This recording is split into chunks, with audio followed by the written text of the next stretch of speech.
तो चलिए अब आपको सुनाते हैं केंद्रीय मंत्री गजेंद्र सिंह शेखावत क्या कुछ कह रहे हैं। मूल चार्जशीट में नए एसओजी द्वारा पेश की गई 2 सप्लीमेंट्री चार्जशीट्स जो फरवरी के महीने में ही अंतिम चार्जशीट जो प्रस्तुत की गई थी, उनमें किसी भी तरह से जांच एजेंसी ने मुझे दोषी नहीं माना है,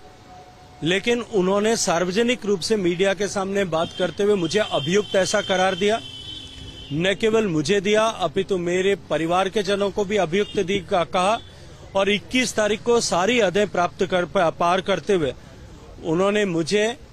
मेरे पत्नी, मेरे पिता और मेरी दिवंगत माता सबके खिलाफ जुर्म प्रमाणित हो गया है, ऐसा जो है रिमार्क उन्होंने किया है।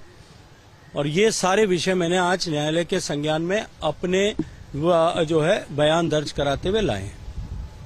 शेखावत साहब, संजीवनी पीड़ितों से कल भी मिले मुख्यमंत्री अशोक गहलोत और लगातार करेंगे ठगी आपने की। देखिए, निश्चित रूप से उनको मिलना चाहिए, केवल संजीवनी पीड़ितों से ही नहीं अपितु आदर्श कोऑपरेटिव सोसाइटी जिसका घोटाला ऐसा पुलिस और मुख्यमंत्री कहते हैं कि 12,000 करोड़ रुपए का है, नवजीवन क्रेडिट कोऑपरेटिव सोसाइटी, साई कृपा कोऑपरेटिव सोसाइटी और उसके जैसी लगभग 10 से 12 क्रेडिट कोऑपरेटिव सोसाइटीज जिनके 14,000 15,000 करोड़ रुपए का पैसा जिनका निवेशकों का डूबा है। मैं आपके माध्यम से एक प्रश्न करना चाहता हूं, जो सबसे बड़ी क्रेडिट कोऑपरेटिव सोसाइटी जिसका गबन राजस्थान की पुलिस एसओजी जिसकी जांच कर रही है, आदर्श क्रेडिट कोऑपरेटिव सोसाइटी जिसके 2 लाख से ज्यादा निवेशक हैं, उनके निवेशकों से माननीय मुख्यमंत्री जी कभी नहीं मिलते, न उनके निवेशक उनके पास में पहुंच पाते हैं। साई कृपा क्रेडिट कोऑपरेटिव सोसाइटी जो मुख्यमंत्री जी के ही पार्टी के पदाधिकारी चलाते थे, जिन पर केसेस भी रजिस्टर हुए हैं, केसेस में जुर्म पुलिस ने प्रमाणित भी माना है, लेकिन उसकी जांच जो है एसओजी में ला करके डंप कर दी, उस पर आगे कोई कार्रवाई नहीं हो रही। ऐसी सारी क्रेडिट कोऑपरेटिव सोसाइटियों के निवेशकों से वो नहीं मिलते। केवल एक ही क्रेडिट कोऑपरेटिव सोसाइटी के साथ में के निवेशकों के साथ में मिलकर के, उनके एजेंट्स के साथ में मिलकर के जो प्राइमरीली धरातल से पैसा उगा करके क्रेडिट कोऑपरेटिव सोसाइटी में जमा कराते थे, इस नाते वो डायरेक्टली संजीवनी क्रेडिट कोऑपरेटिव सोसाइटी के से जुड़े थे और न केवल जुड़े थे अपितु उस पूरे अपराध के एक साथ सहयोगी भी थे। उनके साथ में बैठ करके मिल करके और वो इस तरह के स्टेटमेंट्स देते हैं जिनका कोई आधार नहीं है। राजस्थान की इन सारी क्रेडिट कोऑपरेटिव सोसाइटी जैसी मैंने आपके सामने चर्चा की है, जैसा बार बार मुख्यमंत्री जी ने अपने स्टेटमेंट्स में कहा है, जांच एजेंसी के लोगों ने भी अपने स्टेटमेंट्स में कहा है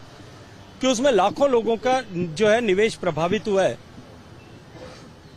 मैं एक बात आपसे पूछना चाहता हूं, आपके माध्यम से प्रश्न करना चाहता हूं कि उनके पैसे को लौटाने के लिए जो कानून भारत की सरकार ने ऐसे सारी कोऑपरेटिव सोसाइटी या अनरेगुलेटेड डिपॉजिट्स जहां होती है उनको लेकर के 2019 में बनाया था, जिसके माध्यम से, जिस कानून के माध्यम से निवेशकों को उनका पैसा शीघ्रता के साथ में दिलाया जा सकता है, उस कानून के मुताबिक कार्रवाई करने की चेष्टा राजस्थान सरकार क्यों नहीं कर रही? राजस्थान सरकार क्यों करके उस कानून के अनुरूप multi state credit cooperative societies के प्रकरणों की जांच इमीडिएटली सीबीआई को सौंपी जानी चाहिए, केंद्रीय जांच एजेंसीज के द्वारा की जानी चाहिए, ताकि कॉम्पिटेंट कोर्ट उनकी प्रॉपर्टीज को अटैच करके उनको बेच करके लोगों के पैसे का भुगतान कर सके। Banning of unregulated deposit act 2019 को राजस्थान में कॉम्पिटेंट अथॉरिटी लागू जो है वो घोषित कर देने के बावजूद भी उसके तहत जांच को आगे बढ़ा करके लोगों को पैसा दिलाने के बजाय इसको एक राजनीतिक हथियार के रूप में काम करने की कोशिश क्यों कर रही है? इसका जवाब उन सारे निवेशकों को माननीय मुख्यमंत्री जी को ऐसी भेंट के समय में, ऐसे प्रायोजित मीटिंग्स के समय अवश्य देना चाहिए। और राजस्थान के बाहर लाखों ऐसे निवेशक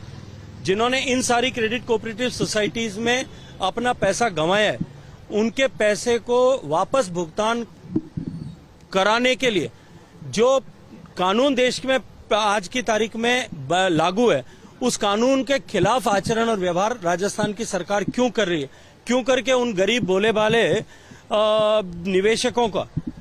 के सामने अपने घड़ियाली आंसू बहा करके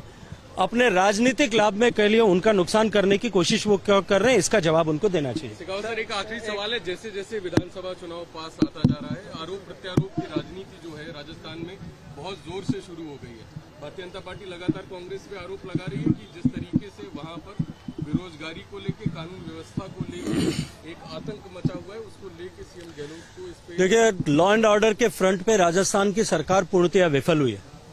राजस्थान जिसकी पहचान महिलाओं के सम्मान और सम्मान के लिए जीने वाले लोगों से थी, राजस्थान के कांग्रेस सरकार ने उसके मुखिया अशोक गहलोत जी के नेतृत्व में